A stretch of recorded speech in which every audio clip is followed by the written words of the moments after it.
ಧರ್ಮಶಾಲಾದಲ್ಲಿ ಭಾರತ ಮತ್ತು south Africa ತಂಡಗಳ ನಡುವೆ ನಡೆದಂತಹ ಮೂರನೇ ಟಿ20 ಪಂದ್ಯದಲ್ಲಿ ದೊಡ್ಡ ಚಮತ್ಕಾರವೇ ನಡೆದೋಗಿದೆ. ಈ ರೀತಿಯಾದಂತಹ ಫಲಿತಾಂಶ ಈ ಪಂದ್ಯದಲ್ಲಿ ಬರಬಹುದೆಂಬ ನಿರೀಕ್ಷೆಯಲ್ಲಿ ಕ್ರಿಕೆಟ್ ಪ್ರೇಮಿಗಳಂತೂ ಇರಲಿಲ್ಲ. ಹಾಗಾದರೆ ಭಾರತ ಮತ್ತು ಸೌತ್ ಆಫ್ರಿಕಾ ತಂಡಗಳ ನಡುವೆ ನಡೆದಂತಹ ಮೂರನೇ ಟಿ20 ಪಂದ್ಯದ ರಣರೋಚಕ ಹೈಲೈಟ್ಸ್ ಹೇಗಿತ್ತು, ಹಾಗೆಯೇ ಮೂರನೇ ಟಿ20 ಪಂದ್ಯದಲ್ಲಿ ನಿರ್ಮಾಣವಾದಂತಹ ಆ 4 ದೊಡ್ಡ ದಾಖಲೆಗಳು ಏನೇನು ಎಂಬುದರ ಕಂಪ್ಲೀಟ್ ಡೀಟೇಲ್ಸ್ ಅನ್ನ ಈ ವಿಡಿಯೋದಲ್ಲಿ ನಾವು ನಿಮ್ಮ ಜೊತೆ ಶೇರ್ ಮಾಡಲಿದ್ದೇವೆ. ಈ ಸುದ್ದಿಯ ಡೀಟೇಲ್ಸ್ ಅನ್ನ ಕೊಡುವುದಕ್ಕಿಂತ ಮುಂಚೆ ನೀವು ಟೀಮ್ ಇಂಡಿಯಾದ ಅಭಿಮಾನಿಗಳಾಗಿದ್ದಲ್ಲಿ ಈ ವಿಡಿಯೋಕ್ಕೊಂದು ಲೈಕ್ ಮಾಡಿ. ಹಾಗೆ ಟೀಮ್ ಇಂಡಿಯಾ ಸೌತ್ ಆಫ್ರಿಕಾದ ಎದುರು ನಡೆಯುತ್ತಿರುವಂತಹ ಟಿ20 ಸರಣಿಯನ್ನ ಗೆದ್ದುಕೊಳ್ಳುತ್ತದೆ ಅಂತ ನಿಮಗೆ ಅನಿಸುತ್ತದೆಯೋ ಅಥವಾ ಇಲ್ಲವೇ ಎಂಬ ನಿಮ್ಮ ಅನಿಸಿಕೆಯನ್ನ ತಪ್ಪದೇ ಕಮೆಂಟ್ ಬಾಕ್ಸ್ ಅಲ್ಲಿ ತಿಳಿಸಿ ಕೂಡ. ಧರ್ಮಶಾಲಾದಲ್ಲಿ ಭಾರತ ಮತ್ತು ಸೌತ್ ಆಫ್ರಿಕಾ ತಂಡಗಳು ನಡುವೆ ನಡೆದಂತಹ ಮೂರನೇ ಟಿ20 ಪಂದ್ಯದಲ್ಲಿ ಟಾಸ್ ಸೋತು ಮೊದಲು ಬ್ಯಾಟಿಂಗ್ ಇಳಿದಂತಹ ಸೌತ್ ಆಫ್ರಿಕಾ ಒಂದು ಉತ್ತಮವಾದ ಆರಂಭವನ್ನು ಪಡೆದುಕೊಳ್ಳಲು ವಿಫಲವಾಯಿತು.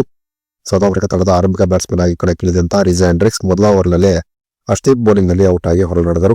ಇನ್ನು ಎರಡನೇ ಟಿ20 ಪಂದ್ಯದಲ್ಲಿ ಸೌತ್ ಆಫ್ರಿಕಾ ತಂಡದ ಪರವಾಗಿ ಒಂದು ಭರ್ಜರಿಯಾದಂಥ ಬ್ಯಾಟಿಂಗ್ ಪ್ರದರ್ಶನ ತೋರಿದಂತಹ ಕ್ವಿಂಟನ್ ಡಿಕಾಕ್ ಕೇವಲ 1 ರನ್ಗೆ ಹರ್ಷಿತ್ ರಾಣಾ ಬೌಲಿಂಗ್ ನಲ್ಲಿ ಔಟ್ ಆಗಿ ಹೊರನಡೆದರು. ಇನ್ನು ಉತ್ತಮ ಫಾರ್ಮ್ ಇದ್ದಂತಹ ಡೆವಾಲ್ ಬ್ರಾವಿಸ್ ಕೂಡ ಈ ಪಂದ್ಯದಲ್ಲಿ ಕೇವಲ 2 ರನ್ ಅನ್ನು ಹೊಡೆದು ಹರ್ಷಿತ್ ರಾಣಾ ಬೌಲಿಂಗ್ ನಲ್ಲಿ ಔಟ್ ಆಗಿ ಹೊರನಡೆದರು.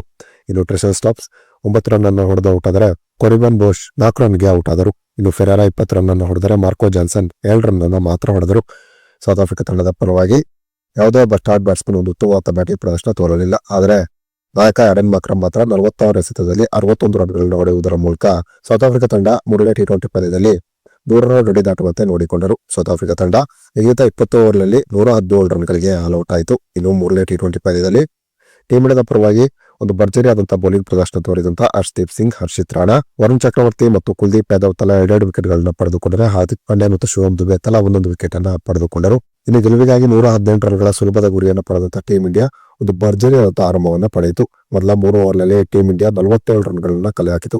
ಅಭಿಷೇಕ್ ಶರ್ಮಾ ತಾವು ಎದುರಿಸಿದಂತಹ ಮೊದಲ ಎಸೆತದಲ್ಲಿ ಒಂದು ಭರ್ಜರಿ 6 ರನ್ ಹೊಡೆದರು. ಅಭಿಷೇಕ್ ಶರ್ಮಾ ಈ ಪಂದ್ಯದಲ್ಲಿ 18 ಎಸೆತದಲ್ಲಿ 35 ರನ್ಗಳನ್ನ ಹೊಡೆದರು. ಇದರಲ್ಲಿ 3 4 ಮತ್ತು 3 ಭರ್ಜರಿ 6 ಸೇರಿತ್ತು. ಇನ್ನು ಶುಭ್ಮನ್ ಗಿಲ್ ಮತ್ತು ತಿಲಕ್ ವರ್ಮಾ ಕೂಡ ಒಂದು ಉತ್ತಮವಾದ ಬ್ಯಾಟಿಂಗ್ ಪ್ರದರ್ಶನವನ್ನು ತೋರುವುದರ ಮೂಲಕ ಟೀಮ್ ಇಂಡಿಯಾಕ್ಕೆ ಮೂರನೇ ಟಿ20 ಪಂದ್ಯದಲ್ಲಿ ಒಂದು ಸುಲಭವಾದಂತಹ ಜಯವನ್ನು ತಂದುಕೊಟ್ಟರು.